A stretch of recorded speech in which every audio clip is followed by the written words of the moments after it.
Hello everyone, कैसे हैं आप सब। तो today we will continue with the chapter number 3 and the topic is non metals. Metal के बारे में हमने हमारे प्रीवियस क्लास में पढ़ लिया था, लेकिन उसमें कुछ इश्यू होने की वजह से वो क्लास बीच में ही बंद हो गई थी। तो अब हम बाकी का जो चैप्टर है वो इस क्लास में कंप्लीट करेंगे। तो जिस किसी ने भी इन मेटल्स के बारे में जो पढ़ना चाहता है, नहीं पढ़े हैं, तो वो मेरी प्रीवियस क्लास में जाके देख सकते हो। उसमें हमने मेटल्स क्या होते हैं और उनकी फ़िज़िकल प्रॉपर्टीज़ क्या होती है उनके बारे में हमने पढ़ लिया था।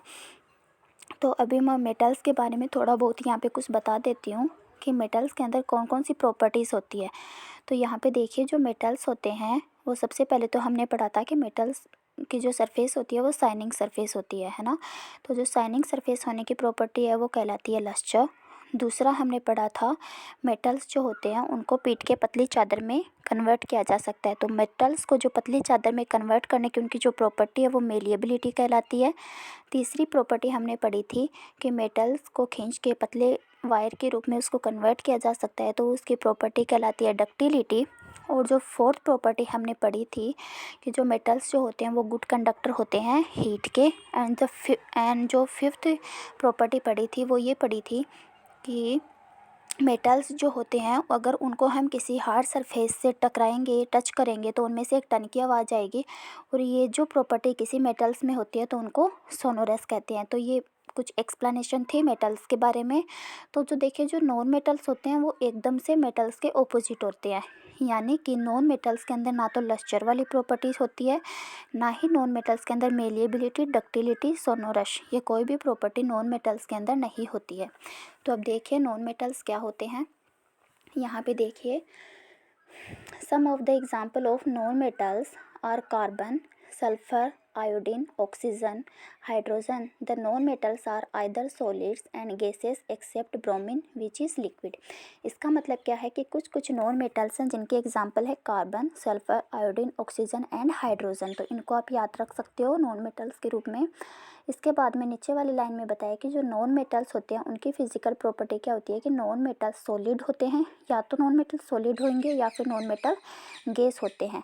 लेकिन एक्सेप्ट, अब देखिए हर किसी चीज़ में एक एक्सेप्ट यानी एक्सेप्शन होता ही है। तो नॉन मेटल्स में इस प्रॉपर्टी को लेके क्या एक्सेप्शन है कि जो ब्रोमीन है विच इज़ लिक्विड, यानी कि जो ब्रोमीन होता है वो कौन सी फॉर्म में होता है, लिक्विड फॉर्म में होता है। अदरवाइज जो सारे मेटल्स होते हैं वो कौन सी फॉर्म में होते हैं, सॉलिड और गैस में। तो यहाँ पे आपको याद रखना है कि ऐसा कौन सा नॉन मेटल है जो कि लिक्विड फॉर्म में होता है, बाकी सारे सॉलिड और गैस फॉर्म में होते हैं। तो वो होता है आपका ब्रोमीन।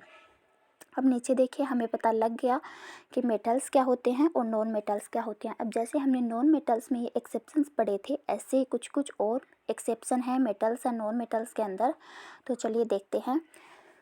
तो जो फर्स्ट आपका एक्सेप्शन है वो है all metals accept mercury exist solid at room temperature. हमने पढ़ा था कि जो मेटल्स होते हैं वो भी कैसे होते हैं, सॉलिड फॉर्म में होते हैं। लेकिन ऑल मेटल्स एक्सेप्ट मर्क्यूरी, इसका मतलब है कि जो मर्क्यूरी है वो आपकी सॉलिड फॉर्म में नहीं होती रूम टेम्परेचर में। मर्क्यूरी क्या है, आपका एक मेटल है, लेकिन जो मर्क्यूरी है वो सॉलिड फॉर्म में नहीं होती, वो रूम टेम्परेचर के अंदर लिक्विड फॉर्म में पाई जाती है।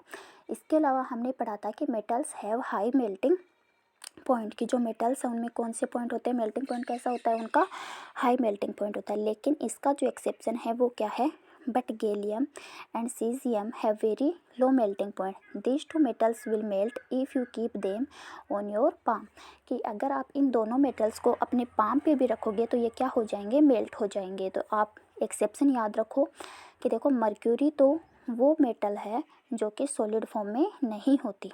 और इसके अलावा सेकंड एक्सेप्शन क्या है, गैलियम और सीजियम। गैलियम और सीजियम वो दो मेटल्स हैं जिनका मेल्टिंग पॉइंट क्या होता है, बहुत कम होता है। बाकी सारे जो मेटल्स होते हैं उनका मेल्टिंग पॉइंट क्या होता है, हाई होता है। आगे देखिए, iodine is a, and the second point is iodine is a non metal, कि आयोडीन भी कैसा होता है, एक नॉन मेटल होता है, बट इट इज़ लस्टर। यानी कि हमने पढ़ा था कि जो नॉन मेटल्स होते हैं उनमें लस्टर की प्रॉपर्टी नहीं होती, लेकिन आयोडीन एक ऐसा नॉन मेटल है जो कि लस्टर होता है। लस्टर मीन्स, लस्टर का क्या मतलब होता है कि वो मेटल्स जिनके अंदर शाइनिंग सरफेस होती है। लेकिन नॉन मेटल्स की सरफेस जो होती है वो शाइनिंग नहीं होती, किसको छोड़ के, सिर्फ एक आयोडीन को छोड़ के।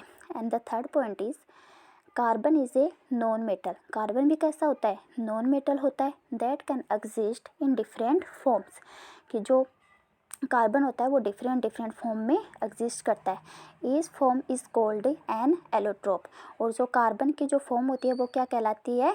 एलोट्रोप कहलाती है। तो फर्स्ट जो एलोट्रोप है कार्बन का वो क्या है? Diamond. N allotrope of carbon, diamond क्या है? कार्बन का एक एलोट्रोप है।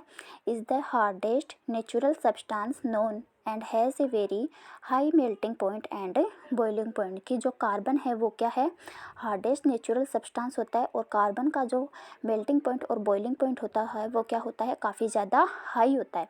और जो दूसरा एलोट्रोप होता है कार्बन का वो होता है ग्रेफाइट। ठीक है, ग्रेफाइट होता है वो अनदर एलोट्रोप होता है कार्बन का। और जो ग्रेफाइट होता है, अब हमने क्या देखा था कि नॉन मेटल जो होते हैं वो इलेक्ट्रिसिटी के कंडक्टर नहीं होते हैं, लेकिन ग्रेफाइट क्या है? एक नॉन मेटल होते हुए भी एक गुड कंडक्टर होता है, किसका?